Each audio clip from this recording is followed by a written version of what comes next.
ছাদ বাগানে সবাইকে স্বাগতম।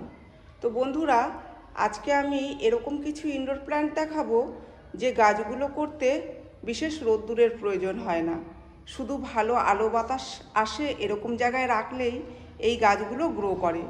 কারণ আপনারা অনেকেই বলেছেন যে দিদি বাড়িতে রোদ্দুর আসে না, সেই ক্ষেত্রে আমরা কি গাছ করতে পারি। দেখুন, সেই ক্ষেত্রে আপনারা এই গাছগুলো করতে পারেন। এখানে রয়েছে এই যে মানি প্ল্যান্ট আপনারা সবাই জানেন যে এই গাছটি রোদ্দুরের প্রয়োজন হয় না, শুধুমাত্র আলো আসে এরকম জায়গায় রেখে দিলেই সুন্দর গ্রো করে। স্পাইডার প্ল্যান্ট করতে পারেন, তারপরে স্নেক প্ল্যান্ট করতে পারেন।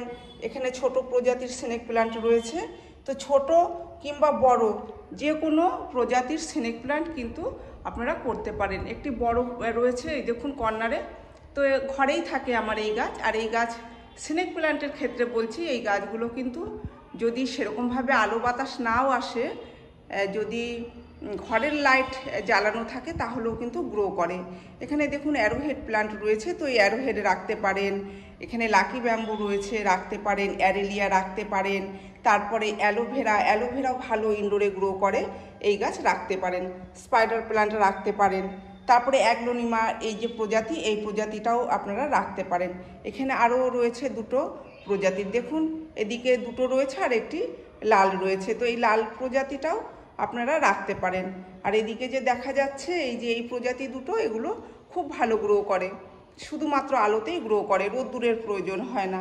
এদিকে রয়েছে মার্বেল পোথস, তো এই মার্বেল পোথসও কিন্তু আপনারা ঘরে রেখেই গ্রো করতে পারবেন।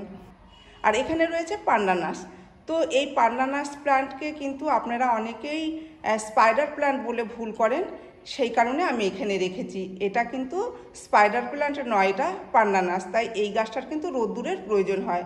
আপনারা কম রোদ্দুর কিংবা বেশি রোদ্দুর দুই জায়গাতে রেখেই কিন্তু এই গাছকে গ্রো করতে পারবেন, তবে ইনডোরে রেখে গ্রো করতে পারবেন না। সেই কারণেই আমি এটা বলার জন্য এই গাছটিকে এখানে রেখেছি। তো এই গাছগুলো আপনারা ঘরে রাখবেন। এখানে দেখুন আরও রয়েছে গোল্ডেনার, সাথে রয়েছে মানি প্ল্যান্ট, এটা জলে রয়েছে। আপনারা জলে রেখেও কিন্তু সুন্দর এই গাছকে ইনডোরে রেখেও গ্রো করতে পারবেন। কারণ আমি এর আগে অনেক জলের গাছের ভিডিও কিন্তু আপনাদের সাথে শেয়ার করেছি, জলেও খুব ভালো এই গাছগুলো গ্রো করে।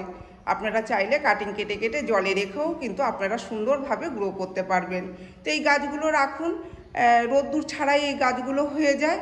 তবে একটা কথা বলি, প্রত্যেকটা গাছেরই কিন্তু একটু রোদ্দুরের প্রয়োজন হয়। যদি দেখেন যে সকালের 10 থেকে 15 মিনিট 20 মিনিট মতো রোদ্দুর আসছে, এরকম জায়গায় যদি রাখতে পারেন তাহলে এই গাছগুলো কিন্তু অসাধারণ থাকবে। দেখুন এখানে আমার যে গাছ রয়েছে একটি জানলার ধারে রয়েছে, দেখুন এই জানলা দিয়ে তো আলো বাতাস আসে, এছাড়াও কিন্তু সকালের প্রায় 20-25 মিনিট একটা হালকা রোদ্দুর পড়ে, তো এতেই কিন্তু সুন্দর গ্রো করছে। আপনারা এইভাবে গাছ করুন, আশা করছি গাছ নিয়ে কোনো রকম অসুবিধা হবে না। তবে যদি ইনডোরে রেখে গ্রো করতে চান সেই ক্ষেত্রে জলটা হিসেব করে দেবেন, মাটি শুকিয়ে আসলে তবেই জল দেবেন, ভিজে ভিজে অবস্থাতে কখনোই জল দেবেন না।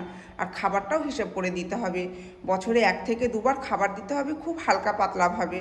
কারণ যেহেতু রোদ্দুর পড়বে না সেইভাবে, তো অনেক খাবার দিয়ে দিলে কিন্তু ফাঙ্গাস লেগে গাছ নষ্ট হয়ে যেতে পারে। আমাদের যদি কখনো ইনডোরের গাছ নষ্ট হয় তাহলে অতিরিক্ত জলে এবং অতিরিক্ত খাবারেই দেখবেন গাছ নষ্ট হচ্ছে, এছাড়া নয়। তো এই ছিল আজকের ভিডিওটি আমি এখানেই শেষ করছি। যদি ভিডিও ভালো লেগে থাকে তাহলে একটি লাইক করবেন, কমেন্ট করে জানাবেন, আর চ্যানেলটিকে সাবস্ক্রাইব করবেন। ধন্যবাদ।